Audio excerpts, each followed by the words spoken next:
Hello everyone and welcome to our channel Nilesh education. देख आज आम यही क्लास रे नवम श्रेणी व 9th क्लास तुम एमएल ओडिया जहाँकि साहित्यर प्रथम गद्य जातीय जीवन को आज आम आलोचना करवा पाठटी को भल भाव पढ़ा गोटे क्लास रे संपूर्ण पाठ को पढ़ा। तो देख ये प्रबंधक किए पे लेखक मधुसूदन दास जहाँ को आम मधुबाबू नाम परिचित मधुसूदन दास होती ये लेखक। ओके तो आम लेखक परिचय पढ़ा देन आम पाठ को आरंभ करवा। तो देख ये गोटे कथा जे प्रतिदिन संध्या 6 PM संध्या 6टार आम यूट्यूब चैनल नीलेश एजुकेशन रे क्लास होके समस्त क्लास गुड़िक कर पूर्व आम साहित्य सहित इंग्लीश ओके ये सब क्लास गुड़िक कर भी देखना हाँ चैनल को जाई देखिपर। देख लेखक परिचय प्रथम पढ़ा उत्कल गौरव मधुसूदन दास जे कि मधुबाबू नाम परिचित राइट मधुबाबू मधुबारिस्टर। तो देख ये जे 1848 रु 1934 हूँ मधुबाबूर जो जीवन काल ओडिया जातीयतार मूर्तिमंत प्रतीक थे मधुबाबू। से थे आधुनिक ओडिशार नवनिर्माता आमर जो नुआ जो आमर ओडिशा ओके राज्य तैयारी करागला सेठी से बहुत भूमिका रही से जड़े नवनिर्माता थे। प्रत्यक्ष प्रेरणा और नेतृत्व उत्कल सम्मेलन 1903 गठित होता द्वारा कौन होता ना उत्कल सम्मेलन आम गठित होता। तुम्हें आगे इतिहास पढ़ राइट 10 रही उत्कल सम्मेलन विषय। तो जो आमर ओडिशा को गोटे स्वतंत्र राइट ओडिशा को गोटे स्वतंत्र राज्यपाई कौन होता ना मधुबाबू नेतृत्व में उत्कल सम्मेलन गठन कर राइट मीटिंग कर आम ओडिशा को गोटे स्वतंत्र राज्यर मान्यता दि जाऊ। ये आमर बहुत लोक रही देन ओडिया भाषा रही राइट भाषाभित्तिक भाव में आम ओडिशा को गोटे स्वतंत्र राज्य भाव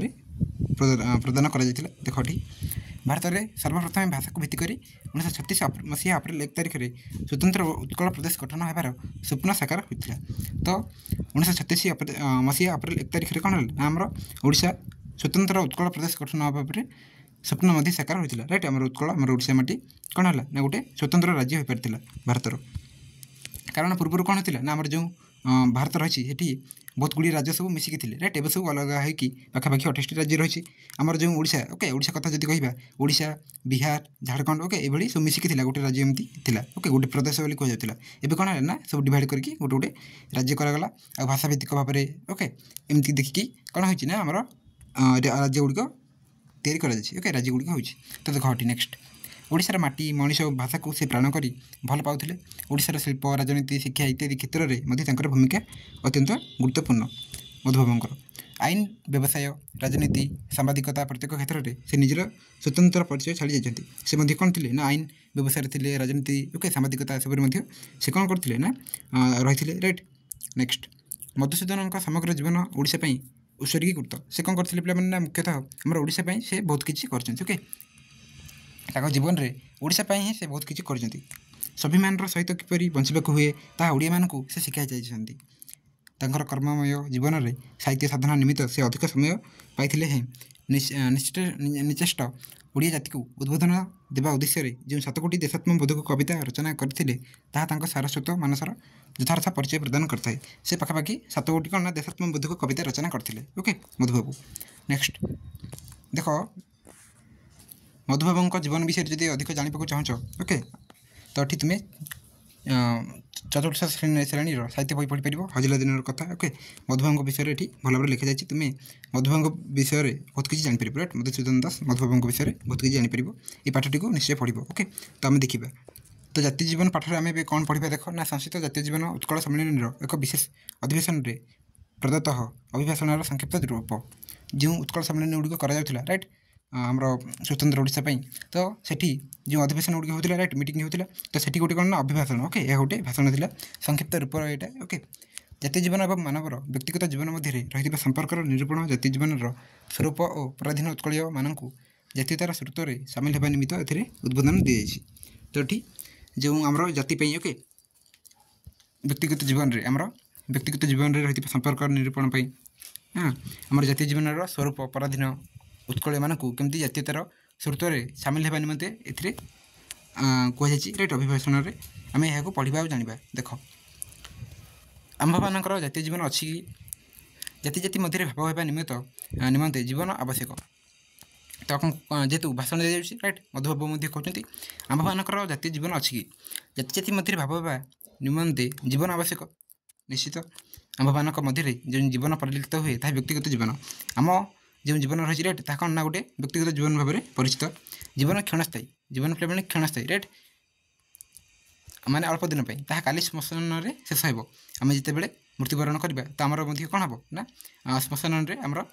ଶେଷକୃତ ହେବ ରାଇଟ୍ ଆମେ ମିଶିଯିବା ମାଟିରେ ଶରୀରର ଅଭ୍ୟନ୍ତର କହିଲେ ଭିତର ଓକେ ଯେଉଁ ଆତ୍ମା ବିଦ୍ୟମାନ ତାହା ଈଶ୍ୱରଙ୍କ ନିକଟରେ ପହଞ୍ଚିବ ଆମ ଶରୀର ଭିତରେ ଓକେ ଅଭ୍ୟନ୍ତର କହିଲେ ଭିତରେ ଯେଉଁ ରହିଛି ଆତ୍ମା ରାଇଟ୍ ଆମେ ଜାଣିଛନ୍ତି ଯେ ଆମ ଶରୀରରେ ମଧ୍ୟ ଆମର ଆତ୍ମା ରହିଛି ତାହା ମଧ୍ୟ କ'ଣ ହେବ ନା ଈଶ୍ୱରଙ୍କ ନିକଟରେ ପହଞ୍ଚିଯିବ ଯେହେତୁ ଈଶ୍ୱର ଦେଇଛନ୍ତି ଆମକୁ ଜୀବନ ତେଣୁ ଈଶ୍ୱର ପୁଣି ଥରେ ନେଇଯିବେ ବୋଲି କୁହାଯାଇଛି ତେବେ ପାର୍ଥିବ ଜୀବନର ଆକର୍ଷଣୀ ଶକ୍ତି ଅର୍ଥାତ୍ ମୋର ସ୍ତ୍ରୀ ମୋ ଅପତ୍ୟ କହିଲେ କ'ଣ ନା ପିଲା ଛୁଆ ଓକେ ମୋର ସମ୍ପତ୍ତି ଏବଂ ଭୂତ ପାର୍ଥିବ ଭାବଗୁଡ଼ିକ ମୋତେ ପ୍ରତିକ୍ଷଣ ତଳକୁ ଉଠରୁ ଅଛି ମାନେ ମୁଁ ଯେତେ ଚେଷ୍ଟା କଲେ ମଧ୍ୟ ମୁଁ ଯାଇପାରୁନାହିଁ ରାଇଟ୍ କାରଣ ଯେହେତୁ ମୁଁ ବ୍ୟକ୍ତିଗତ ଜୀବନ ଭାବରେ ରହିଛି ନା ତ ଏହି ସାଂସାରିକ ଜୀବନରେ ମୋତେ ମୋର ଅପତ୍ୟ ରାଇଟ୍ ମୋର ସ୍ତ୍ରୀ ଓକେ ମୋର ସମ୍ପତ୍ତି ଏହି ପାର୍ଥିବ ଜୀବନ ମୋତେ କ'ଣ ନା ଏସବୁରୁ ଦୂରେଇବାକୁ ଚାହୁଁନାହିଁ ନେକ୍ସଟ ଦେଖିବା ଉପରେ ସ୍ୱର୍ଗୀୟ ଜୀବନର ଆକର୍ଷଣୀ ଶକ୍ତି ଅର୍ଥାତ୍ ମୋର ପ୍ରାଣ ପରିତ୍ରାଣ ମୋର ଅନନ୍ତ ବିଶ୍ରାମ ସ୍ଥାନ ମୋତେ ସର୍ବଦା ଉପରକୁ ଟାଣୁଅଛି ଯେହେତୁ ଜୀବନ ଅଛି ମାନେ ମୃତ୍ୟୁ ମଧ୍ୟ ସୁନିଶ୍ଚିତ ରାଇଟ୍ ତ ଉପରେ ଯେଉଁ ସ୍ୱର୍ଗୀୟ ଜୀବନର ଆକର୍ଷଣୀୟ ଶକ୍ତି ଓକେ ପ୍ରାଣ ପରିତ୍ରାଣ ଏସବୁ ଅନନ୍ତ ବିଶ୍ରାମ ମଧ୍ୟ ଏସବୁ ମଧ୍ୟ କ'ଣ ନା ଉପରକୁ ଟାଣି ରହୁଛି ଚତୁଃପାର୍ଶ୍ୱରେ ଅନ୍ୟାନ୍ୟ ଜାତି ଓ ସମାଜ ବିଦ୍ୟମାନ ଆମର ଚତୁଃପାର୍ଶ୍ୱରେ ରାଇଟ୍ ଆମର ଚତୁଃପାର୍ଶ୍ୱରେ ମଧ୍ୟ କ'ଣ ନା ଅନେକ ଜାତି ରହିଛି ଅନେକ ସମାଜ ଓକେ ଏସବୁ ରହିଛନ୍ତି ସେଇ ଜାତି ଓ ସମାଜମାନଙ୍କ ସଙ୍ଗେ ଜୀବନ ମିଳାଇ ଆଳାପ କରିବା ଆମ୍ଭମାନଙ୍କର ଗୋଟିଏ ପ୍ରଧାନ କର୍ମ ଆମେ ମିଳିମିଶି ଚଳିବା ଏଇଟା ଗୋଟେ ଆମର କ'ଣ ନା ପ୍ରଧାନ କର୍ମ ରାଇଟ୍ ଜାତୀୟ ଆମର ଯେଉଁ ଜାତି ରହିଛି ଓକେ ଆମର ସମାଜରେ ନେକ୍ସଟ ଜାତୀୟ ଜୀବନ ପ୍ରତିଷ୍ଠିତ ହେଲେ ଜାତି ମଧ୍ୟରେ ସ୍ୱଭାବ ହେବ ତ ଜାତୀୟ ଜୀବନ ଆମର ପ୍ରତିଷ୍ଠିତ ହେଲେ କ'ଣ ହେବ ନା ଆମର ଯେଉଁ ଜାତି ମଧ୍ୟରେ ଗୋଟେ ବନ୍ଧୁଭାବ ବା ସ୍ୱଭାବ ହୋଇପାରିବ ଜାତି ମଧ୍ୟରେ ଯେଉଁ ସ୍ୱଭାବ ତହିଁରେ ଉଚ୍ଛେଦ ହେବ ନାହିଁ ଆମର ଯେଉଁ ରହିଛି ଓକେ ବନ୍ଧୁଭାବ ହେବ ଜାତି ମଧ୍ୟରେ ଯଦି ଆମେ ମିଳାମିଶା କରିବା ରାଇଟ୍ ତାହେଲେ ଆମର କ'ଣ ନା ଗୋଟେ ବନ୍ଧୁଭାବ ସୃଷ୍ଟି ହେବ ଆଉ ଏଠି ଉଚ୍ଛେଦ ମଧ୍ୟ ହେବ ନାହିଁ ଆମେ ଯଦି ମିଶିକି ରହିବା କିନ୍ତୁ ବ୍ୟକ୍ତିଗତ ସ୍ୱଭାବ ଚିରସ୍ଥାୟୀ ନୁହେଁ ତାହା କ୍ଷଣଭଙ୍ଗୁର ଆମର ଯେଉଁ ରହିଛି ବ୍ୟକ୍ତିଗତ ସ୍ୱଭାବଟା ରାଇଟ୍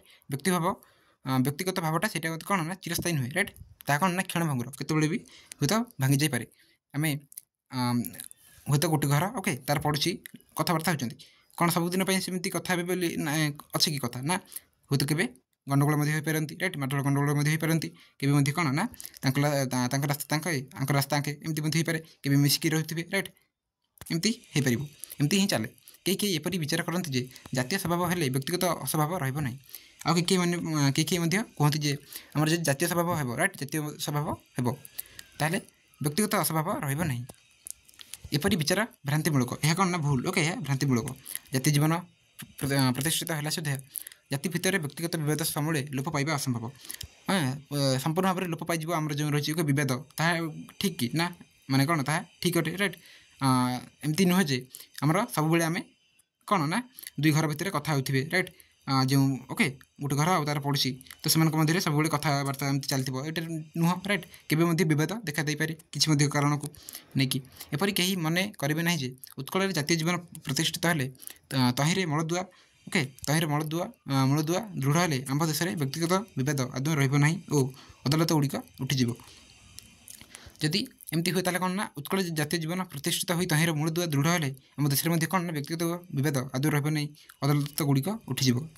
ଯଦି ହେଲା ରାଇଟ୍ ଯଦି ସବୁବେଳେ ପାଇଁ ସମସ୍ତେ ଯଦି କଥା ହେଲେ ରାଇଟ୍ ଗୋଟେ ସ୍ୱଭାବ ସୃଷ୍ଟି ହେଲା ବନ୍ଧୁଭାବ ସୃଷ୍ଟି ହେଲା ତାହେଲେ ଏ ଯେଉଁ ଆମର ରହିଛି ଅଦାଲତ ରାଇଟ୍ ଅଦାଲତ ନ୍ୟାୟ ଦେବା ପାଇଁ ସେଭଳି ଏସବୁ ଉଠିଯିବ ବ୍ୟକ୍ତିଗତ ଜୀବନରେ ଅସ୍ୱଭାବ ହେଲେ ସୁଦ୍ଧା ଜାତୀୟ ସ୍ୱଭାବରେ କିଛି ଅଭାବ ଘଟିବ ନାହିଁ ତ ଆମର ଯେଉଁ ବ୍ୟକ୍ତିଗତ ଜୀବନରେ ଅଭାବ ଯଦି ସୃଷ୍ଟି ହେଉଛି ତାହେଲେ ସମସ୍ୟା ମଧ୍ୟ ସେଠି କିଛି ସୃଷ୍ଟି ହେବ ନାହିଁ ଅଭାବ ମଧ୍ୟ କିଛି ରହିବ ନାହିଁ ମୁଁ କୌଣସି ଶିକ୍ଷିତ ଓ ପଦସ୍ଥ ଉତ୍କଳୀୟଙ୍କ ଠାରୁ ତଳ ଲିଖିତ ମର୍ମରେ ଚିଠି ପାଇଛି ରାଇଟ୍ ମଧୁବାବୁ ଚିଠି ପାଇଥିଲେ କ'ଣ ନା ମୋ ସଙ୍ଗେ ଆପଣଙ୍କ ମନ ମିଳିଲେ ନାହିଁ ଅତଏବ ମୁଁ ସମ୍ମିଳନୀରେ କାର୍ଯ୍ୟ କରିପାରିବି ନାହିଁ ତ ତାଙ୍କୁ ଜଣେ କହିଛନ୍ତି ଯେହେତୁ ଉତ୍କଳ ସମ୍ମିଳନୀରେ ମୁଁ ତୁମ ସହ ଯୋଗ ଦେବି ନାହିଁ ଓକେ ମୋର କ'ଣ ନା ମନ ମିଳିଲା ନାହିଁ ତୁମ ସହ ଆଉ ଏ ଯେଉଁ ସମ୍ମିଳନୀ ଚାଲିଛି ଓକେ ଏହି ସମ୍ମିଳନୀରେ ମଧ୍ୟ ମୁଁ ତୁମ ସହ କାର୍ଯ୍ୟ କରିପାରିବି ନାହିଁ ବୋଲି ମଧୁସୂଦନ ଦାସଙ୍କୁ ଜଣେ କ'ଣ କରିଛନ୍ତି ନା ଚିଠି ଲେଖିଥିଲେ ତ ସେ ତାକୁ ଭାଷଣରେ ଯେଉଁ ଅଭିଭାଷଣ ଚାଲିଥିଲା ସେଥିରେ କହୁଛନ୍ତି ମଧୁସୂଦନ ଦାସ ଏଥିର କାରଣ ଆମ୍ଭମାନଙ୍କର ଜାତୀୟ ଜୀବନରେ ଅଭାବ ତ ଏହାର କାରଣ କ'ଣ ପିଲାମାନେ जो कहले ओके मधुबाबू को जे मु सम्मेलन कार्य करी ना आपण संगे रईट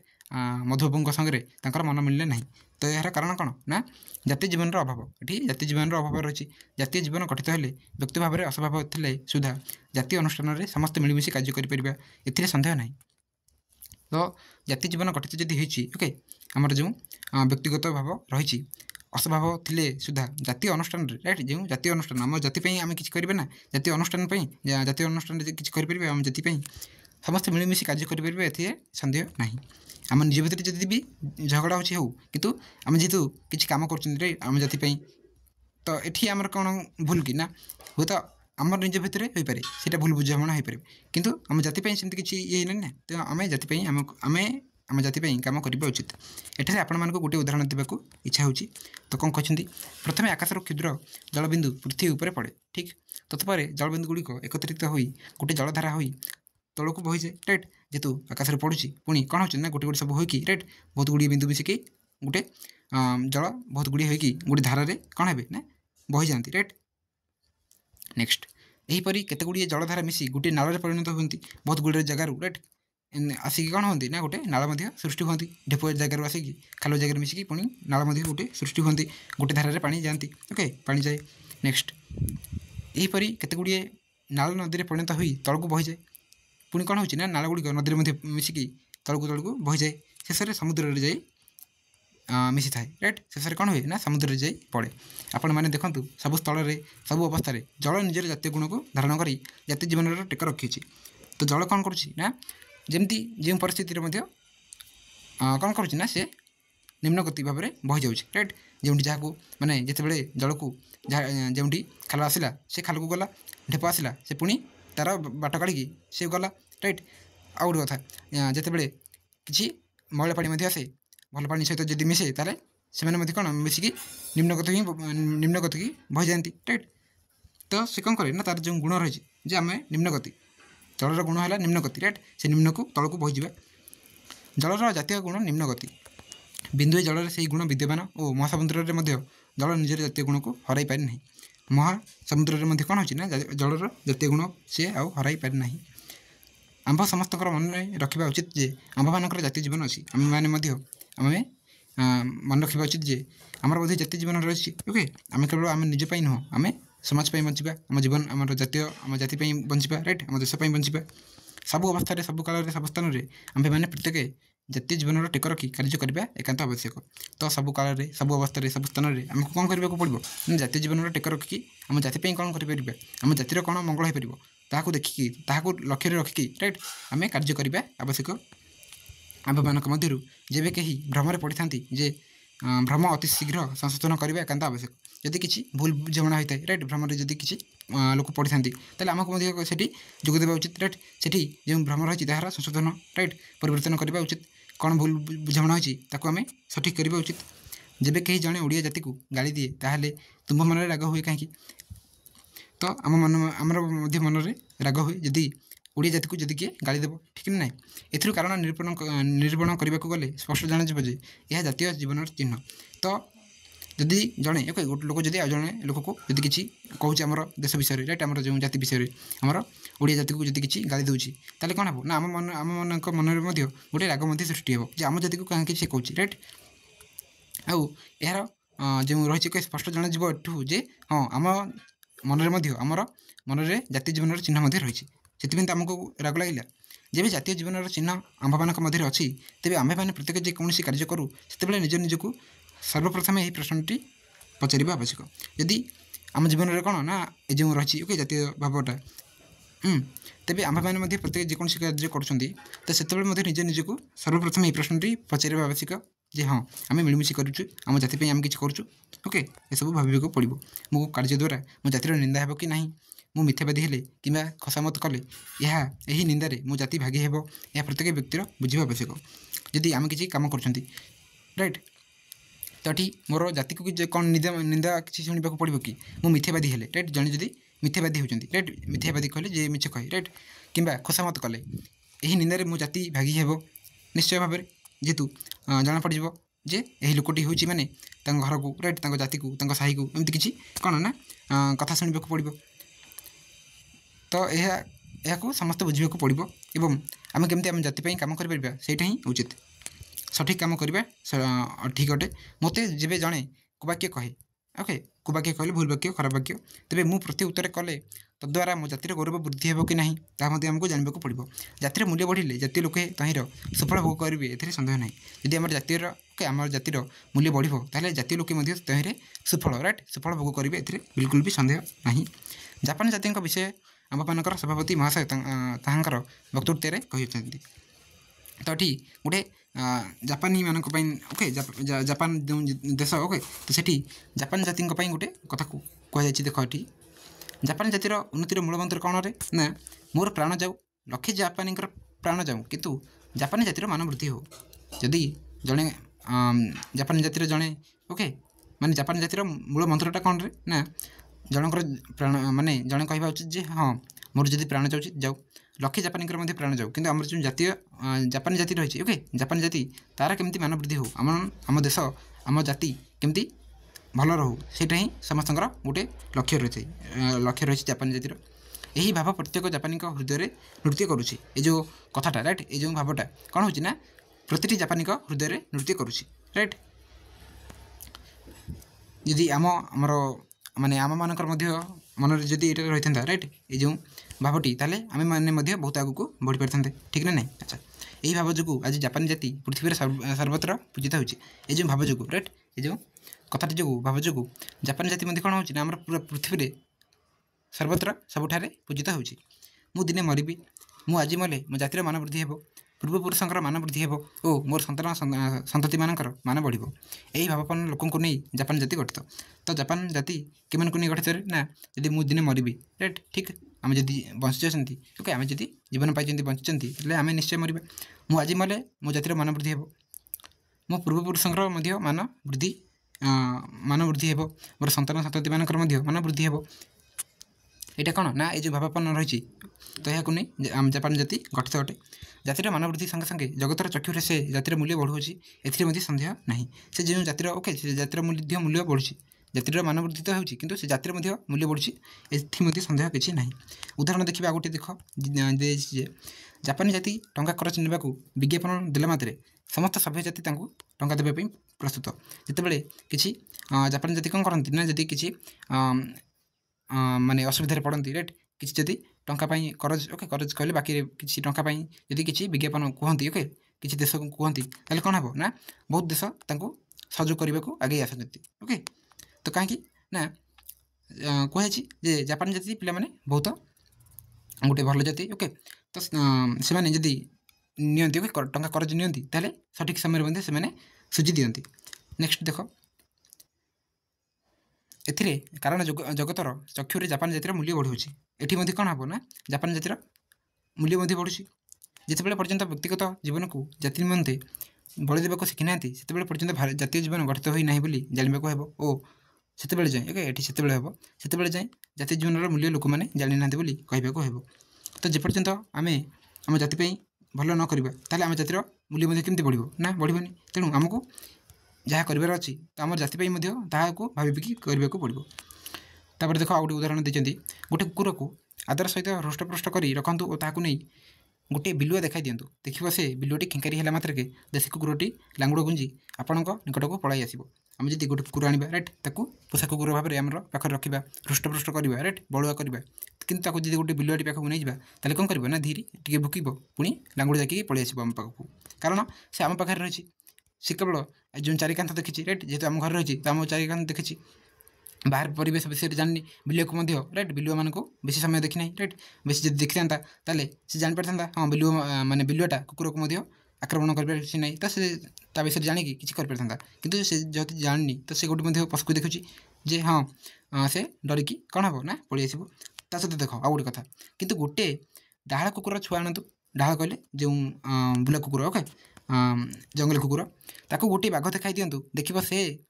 डाहाळ छुआटी निर्भय भाव में महाबल बाघ आड़ को झपटी जीव जदि जो डाहाळ कुकुर को जब आम आने ओके गोटे बाघ देखा देवा ताले कौन हम ना से भुकिकी ओके जो भोभ करके भुकिकी से कौन हम ना निर्भय ओके निर्भय भाव में महाबल बाघ आड़ को झपटी जीव ना लड़बी बोली से आग को जीव ओके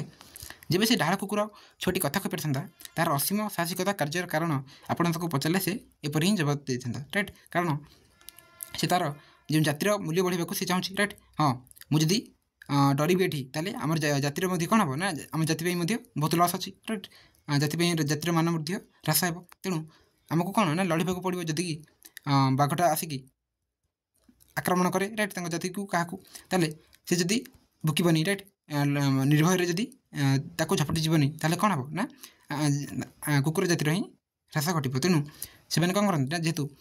ବାହାର ପରିବେଶରେ ମଧ୍ୟ ରହିଛନ୍ତି ତେଣୁ ଯେଉଁ ରହିଛି ଓକେ କୁକୁର ରାଇଟ୍ ଯେଉଁ ଡାହାଳ କୁକୁର ତାହା ମଧ୍ୟ ସେମାନେ ମଧ୍ୟ କ'ଣ କରନ୍ତି ନା ଝପଟି ଯିବେ ବାଘ ଆଡ଼କୁ ନିର୍ଭୟରେ କୁହାଯାଇଛି।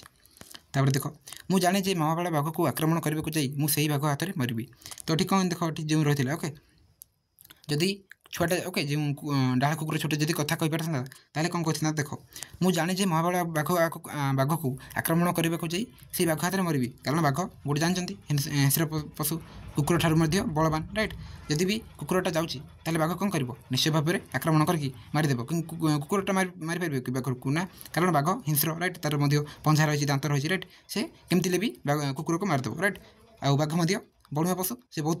ଶିକାର କରୁଛି ରାଇଟ୍।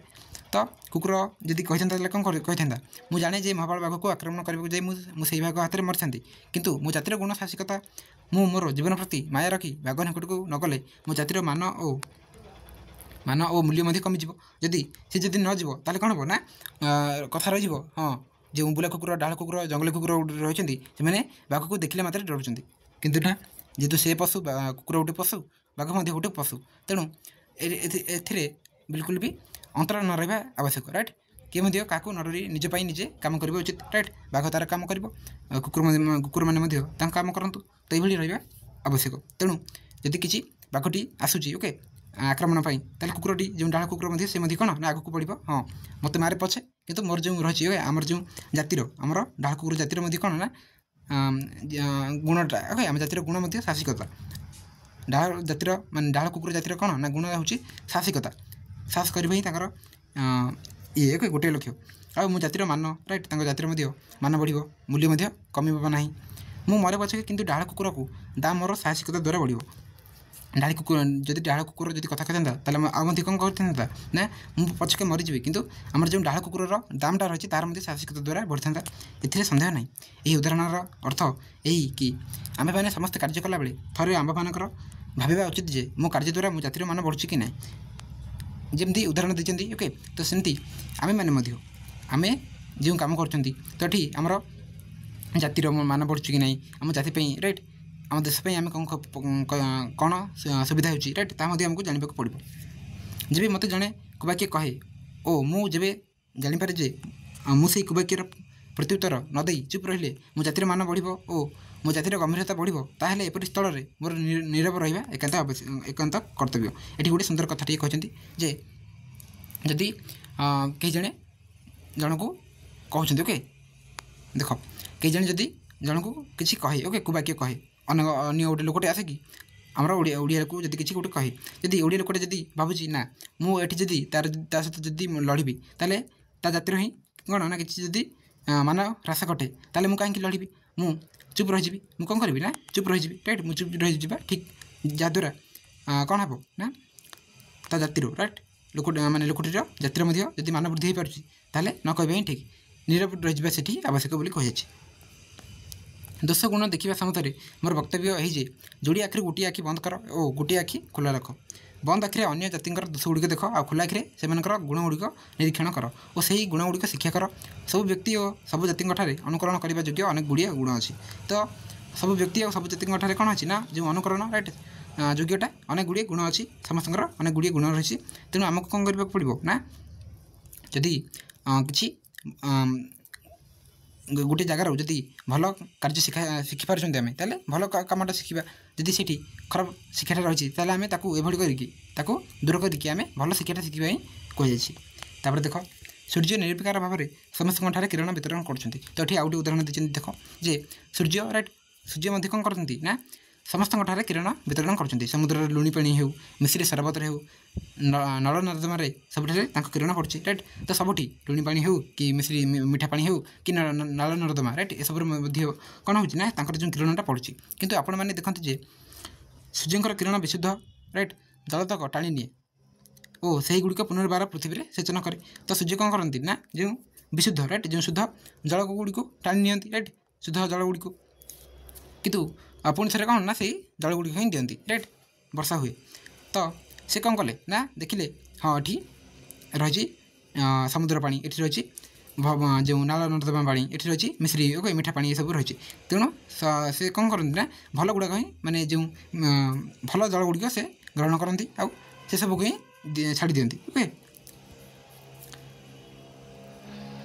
पुनर्बार पृथ्वी में सेचन करे एथि आम मैंने यही महाशिक्षा पाचे सबुठ दशतक त्याग कर गुण गुड़िक ग्रहण कर तो आमको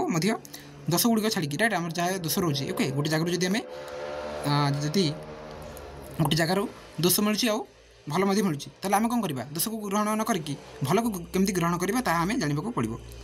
परिशेष में समधरे मोर वक्तव्य एणि कि उत्कल जननी भारत जननी ठारू विच्छिन्न नुहति तो कौन कहते ना शेष को ए समधरे मोर वक्तव्य एणि कि उत्कल जननी भारत जननी ठारू विच्छिन्न नुहति आमर उत्कलटा भारतर विच्छिन्न नुहे राइट अलग नुहे भारत में ही आम उत्कल रही आम ओडिशा रही से भारत जननी सपत्नी सपत्नी कहले सौतुणी ओके कि शत्रु तो सौतुणी कि शत्रु एमती नुहति भारत जननी 5-6 कोटी पुत्र रही ओके पुत्र रही भिन्न भिन्न भिन्न शिशु को विभिन्न प्रकार परिचर्या आवश्यक जननी क्यों शिशु को क्रोड़े पुराई मधुमेह स्नेह चक्षुरे स्तन्यपान कराऊँच क्यों शिशु को दुष्ट चरित्र को दमन दमन कले शासन करेंगे ओके दमन करने बेतराघात करुँच क्यों शिशु को निकट में बसाई ताठू परामर्श ग्रहण करुँच अर्थात शिशुर विभिन्न अवस्था विभिन्न रूप धारण कर दंडायमान होती राइट शिशुटी जो रही ओके जो अवस्था जो कार्य करुच्ची तो जो जननी ओके कौन कर से रूप से रूप को धारण कर दंडायमान होती नेक्स्ट देख जो मधुमयी मूर्ति रे जननी शिशु को स्तन्यपान करती उत्कल जननी आज से स्नेहमयी मूर्ति रे आममान सम्मुखें सम्मिलनी मंडप में उपस्थित होती मूर्ति भारत माता गोटे मूर्ति विशेष यही रूपटी भारत माता गोटे अवतार एपरी स्थल में उत्कल भारतीय भारत माता सत्पत्नी सपत्नी कहले सौतुणी ओके सपत्नी नुहति तो कौन कहते ये ना जे आम उत्कलटा कौन ना गोटे आम भारतर गोटे अंश ओके एटी शत्रु नुहे उत्कल आम भारतर कि सौतुणी नुहे राइट सपत्नी तेणु आम कौन आमको आमर हक दि जाए ओके जेहेतु भाषाभित्तिक भाव में ओडिशा को गोटे स्वतंत्र ओडिशा राज्य भाव में परिणत कर जो जातीय जीवनटा रही राइट समस्त मन में आम जातीय भावटा रो बोली ये मधुसूदन दास कहते ओके जो उत्कल सम्मेलन यहाँ गोटे अधिवेशन गोटे जो अभिभाषण संक्षिप्त रूपटा था ओके जहाँ आम आलोचना कले तो जो अर्थ गुड़िक रही है पढ़ी ने राइट एमसीक्यू हो पार ये ओके ये एमसीक्यू हो पार जेको गोटे शब्द पचारिदेव तुमको उत्तर करने को कह नेक्स्ट क्लास में प्रश्नावली करवा ता सहित अन्य पाठ गुड़िक भल भाव पढ़ा बुझा ओके अन्य सब सब्जेक्टर क्लास करवा तेणु समस्ते सब्सक्राइब करके पाखे बेल आइकन को ऑल सेट करके रख आउ प्रतिदिन संध्या 6 आमर क्लास होती तुम्हें क्लास गुड़िक कर भिडियो करवा थैंक यू ऑल।